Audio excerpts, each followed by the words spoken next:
تشریف لاتے ہیں جگر گوشہ مناظر اسلام، جگر گوشہ مفتی اہل سنت حضرت علامہ مولانا پروفیسر محمد سعید سیالوی صاحب۔ نعرہ تکبیر، نعرہ رسالت، نعرہ رسالت، آستانہ عالیہ بندیال شریف، فیضان بندیال شریف۔ الحمدللہ الحمدللہ الذی زین النبیین بحبیبہ المصطفیٰ ومن علی المؤمنین بنبیہ المجتبیٰ۔ الصلاۃ والسلام علی رسولہ محمد خیر الورا۔ اما بعد فاعوذ باللہ من الشیطان الرجیم، بسم اللہ الرحمن الرحیم۔ یا ایتھا النفس المطمئنہ ارجعی الی ربک۔ صدق اللہ العلی العظیم وصدق رسولہ النبی الکریم الامین الرؤوف الرحیم، ونحن علی ذالک لمن الشاہدین والشاکرین والحمد للہ رب العالمین۔ الصلاۃ والسلام علیک یا رسول اللہ وعلی آلک واصحابک یا حبیب اللہ۔ الصلاۃ والسلام علیک یا شفیع المذنبین وعلی آلک واصحابک یا رحمۃ للعالمین۔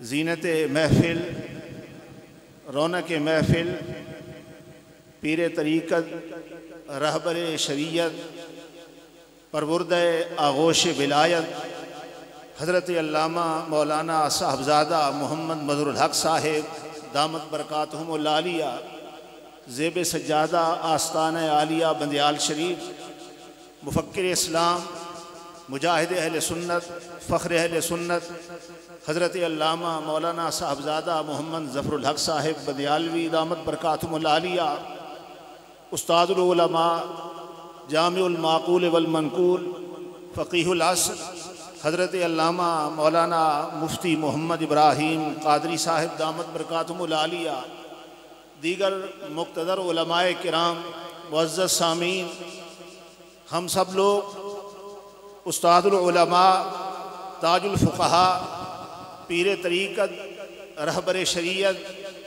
حضرت علامہ صاحبزادہ محمد عبدالحق صاحب بندیالوی رحمۃ اللہ تعالی علیہ کی بارگاہ میں عقیدت کے پھول نچھاور کرنے کے لیے حاضر ہیں۔ سامعین کرام، استاد العلماء ایک فرد کا نام نہیں تھا، وہ اپنی ذات میں ایک انجمن تھے۔ جب انہیں فقہا کے میدان میں دیکھا جاتا ہے تاج الفقہا نظر آتے ہیں، جب انہیں تصوف کے میدان میں دیکھا جاتا ہے تو امام الصوفیاء نظر آتے ہیں، جب انہیں تدریس کے میدان میں دیکھا جاتا ہے تو ان کا ترہ سب سے بلند نظر آتا ہے، جب انہیں خطبہ کے میدان میں دیکھا جاتا ہے تو سرکار کے عشق اور محبت کی بات ہر وقت کرتے ہیں۔ اپنی ذات میں ایک انجمن تھے اور انہی لوگوں کے لیے ارشاد فرمایا گیا کہ العلماء ورثۃ الانبیاء، کہ انبیاء کے حقیقی وارث اور جانشین علماء ہی ہوتے ہیں۔ میرے نبی نے اور فرمایا کن عالماً او متعلماً او مستمعاً او محباً، کہ خود عالم بن، اگر عالم نہیں بن سکتا متعلماً طالب علم بن، اگر طالب علم نہیں بن سکتا او مستمعاً اہل علم کی باتیں سننے والا بن، اگر اہل علم کی باتیں سننے والا بھی نہیں بن سکتا او محباً تو ان کے ساتھ محبت کرنے والا بن۔ آگے فرمایا ان چار کو چھوڑ کر پانچواں نہ برنا تہلے کو، ورنہ تو ہلاک ہو جائے گا، تباہ و برباد ہو جائے گا۔ اگر انسان اس دنیا میں ہلاکت اور تباہی سے بچنا چاہتا ہے تو اس کو استاد العلماء جیسے فقیہ کے دامن سے وابستہ ہونا پڑے گا۔ ان ایسے علماء کے قدموں کی خاک جو ہے اس کو اپنی آنکھوں کا سرما بنانا پڑے گا۔ استاد العلماء یوں تو ہر میدان میں آپ کا ترہ بلند نظر آتا تھا، لیکن جب آپ خطاب فرماتے تو اس میں سرکار کے عشق کی جھلک نظر آتی تھی۔ اور حضور کی محبت نظر آتی تھی، بلکہ آپ کا شمار تو ان لوگوں میں ہوتا ہے کہ جو موت کو خوشی کے ساتھ گلے لگاتے ہیں، انتظار میں ہوتے ہیں کہ کب مصطفیٰ کا دیدار نصیب ہو۔ حضرت بلال کا جب آخری وقت آیا، بیوی رونے لگ گئی، افسوس کرنے لگی۔ آپ نے فرمایا روتی کیوں ہو؟ میں تو انتظار میں ہوں کہ کب قبر میں پہنچوں گا، پردے ہٹیں گے، آمنہ کے لال کا دیدار ہو۔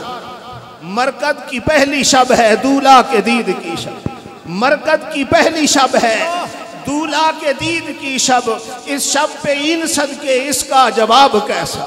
اور میرے اعلیٰ حضرت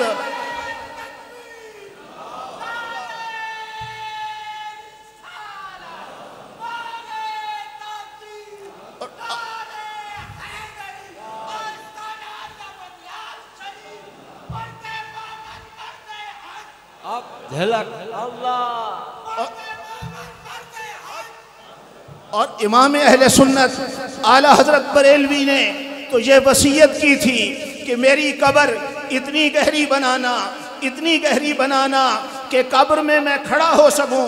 پوچھا گیا حضور قبر اتنی گہری بنانے کی ضرورت کیا ہے؟ فرمایا قبر میں جب پردے ہٹیں گے، آمنہ کے لال کا دیدار ہوگا تو احمد رضا کھڑے ہو کر اپنے آقا کا استقبال کریں۔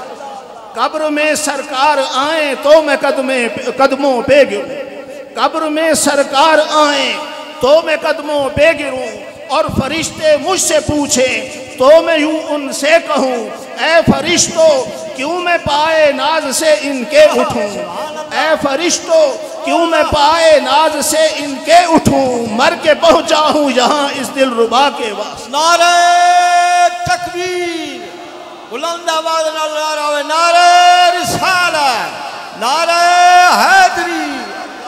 اور قبر میں سوال تو 3 ہونے ہیں، لیکن نجات کا دار و مدار آخری سوال پہ رکھا گیا ہے۔ جب پردے ہٹ جائیں گے، سامنے آمنہ کے لال کا چہرہ ہوگا تو فرشتے پوچھیں گے ما کنت تقول فی حق حاضر رجل، اس ہستی کے بارے میں دنیا میں تو کیا کہا کرتا تھا؟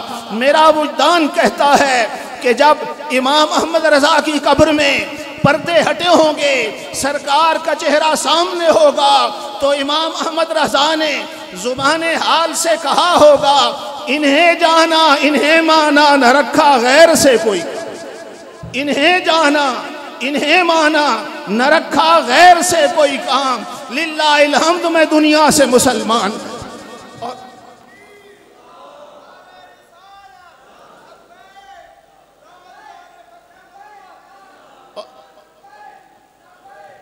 اور میرا وجدان یہ کہتا ہے کہ جب استاذ العلماء تاج الفقہا حضرت علامہ صاحبزادہ محمد عبدالحق بندیالوی قبر میں تشریف لے گئے ہوں گے، پردے ہٹے ہوں گے، سامنے حضور کا چہرہ ہوگا، فرشتوں نے پوچھا ہوگا تو آپ نے زبان حال سے کہا ہوگا کہ میں تو ساری زندگی یہی درس دیتا رہا کہ ان ابی و والدتی و ارضی، ان ابی و والدتی و ارضی لارض محمد منکم وقاؤ۔ اور تاجدار گورڑا پیر مہر علی شاہ کی زبان میں آپ نے کہا ہوگا، سامنے مصطفیٰ کا چہرہ ہوگا، کہا ہوگا اس صورت نو میں جان آکھاں، اس صورت نو میں جان آکھاں، جانان کے جان جہان آکھاں، سچ آکھت ربی میں شان آکھاں، جس شان تو شانہ سب بڑی، مکھ چند بدر شاشانی ہے، مکھ چند بدر شاشانی ہے، متھے چمکتی لاڈ نورانی ہے، کالی زلف تے اکھ مستانی ہے، مخمور رکھی ہن مت بھری۔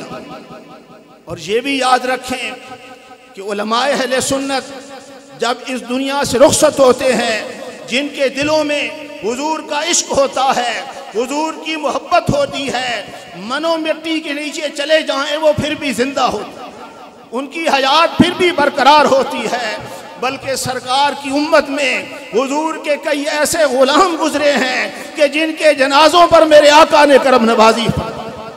حضرت امام نووی نے مسلم شریف کے راویوں پر بڑی جراقدہ کی ہے، انہوں نے 3 بھائیوں کا ذکر کیا ہے، ایک حضرت ربیع تھے، ایک حضرت ربیع تھے اور تیسرے اخاہما مسعود، ان کے بھائی مسعود تھے۔ یہ تینوں اپنے دور میں بڑے نیک تھے، بڑے متقی اور پرہیزگار تھے۔ ان میں سے ایک بھائی نے یہ قسم اٹھائی تھی کہ جب تک مجھے یہ پتہ نہیں چلے گا کہ میں جنتی ہوں یا دوزخی، جب تک اپنا ٹھکانہ جنت میں نہیں دیکھوں گا میں ہنسوں گا نہیں۔ ہنسنا چھوڑ دیا، اپنی قسم پہ پکے رہے۔ وفات ہو گئی۔ جب ان کو غسل دینے کے لیے تختے پہ لٹایا گیا، لوگ غسل دیتے چلے جا رہے تھے، وہ ہنستے چلے جا رہے تھے۔ اور ان کے جو دوسرے بھائی تھے انہوں نے قسم اٹھائی تھی کہ جب تک مجھے یہ پتہ نہیں چلے گا کہ میرا رب مجھ سے راضی ہے یا نہیں، کسی سے کلام نہیں کروں، بولوں گا نہیں۔ بولنا چھوڑ دیا، قسم پہ پکے رہے۔ وفات ہو گئی۔ ابھی ان کے بھائی مسعود کہتے ہیں کہ ہمارے بھائی کی چارپائی گھر میں پڑی ہوئی تھی، ہم نے اوپر کپڑا ڈال دیا تھا، اچانک ہم نے دیکھا حرک قدمہ، ان کے پاؤں نے حرکت کر دی۔ ہم پریشان ہو گئے۔ انہوں نے منہ سے کپڑا ہٹایا، اٹھ کے بیٹھ گئے اور کہنے لگے گھبراؤ نہیں، پریشان مت ہو، میں نے قسم اٹھائی تھی کہ جب تک مجھے یہ پتہ نہیں چلے گا کہ میرا رب مجھ سے راضی ہے یا نہیں، میں کسی سے کلام نہیں کروں گا۔ جب میں رب کی بارگاہ میں پیش ہوا، فاستقبلنی بروح وریحان، میرے رب نے جنت کے ریشمی ہلوں کے ساتھ میرا استقبال کیا۔ اور رب نے فرمایا جا، تو نے میری محبت میں دنیا کو چھوڑا، کلام کرنا چھوڑا، بولنا چھوڑا، جا دنیا والوں کو بتا کر آ کہ میرا رب مجھ سے راضی ہے۔ اور پھر کہنے لگے پھر میں مرنے لگا ہوں، میری روح نکلنے لگی ہے، اب دیر نہ کرنا، لمبے چوڑے اعلان نہ کرنا، کسی کا انتظار نہ کرنا، کیونکہ میں دیکھ رہا ہوں لأن ابا القاسم محمد ينتظر الصلاة علیہ، میرے آقا میرے جنازے میں شرکت کے لیے قبر انور سے اٹھ کر جنازہ گاہ میں تشریف لا چکے ہیں۔ رسول اللہ اپنی بزم میں تشریف لاتے ہیں، رسول اللہ اپنی بزم میں تشریف لاتے ہیں، مگر وہ دل کے اندھوں کو نظر آیا نہیں کرتے۔ اگر ہو جذبہ کامل تو اکثر ہم نے دیکھا ہے، اگر ہو جذبہ کامل تو اکثر ہم نے دیکھا ہے، وہ خود نزدیک آ جاتے ہیں، تڑپایا نہیں کرتے۔ تو سرکار ان پر کرم نوازیاں بھی فرماتے ہیں اور ان کا فیضان بھی جاری ہوتا ہے۔ جن کے دلوں میں عشق مصطفیٰ ہوتا ہے، جس قبرستان میں وہ آرام فرماز ہوتے ہیں، اس قبرستان میں جتنے مردے ہوں گے سب کو ساتھ لے کے جنت میں جائیں۔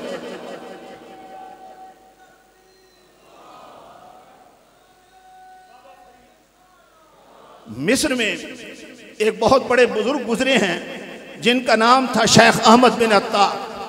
سکندریہ کے قبرستان میں ان کا مزار ہے۔ 709 ہجری میں ان کا وصال ہوا۔ ان کی وفات کے بعد فقہ حنفی کی شہرہ آفاق کتاب فتح القدیر، صاحب فتح القدیر امام کمال ابن حمام پیدا ہوئے۔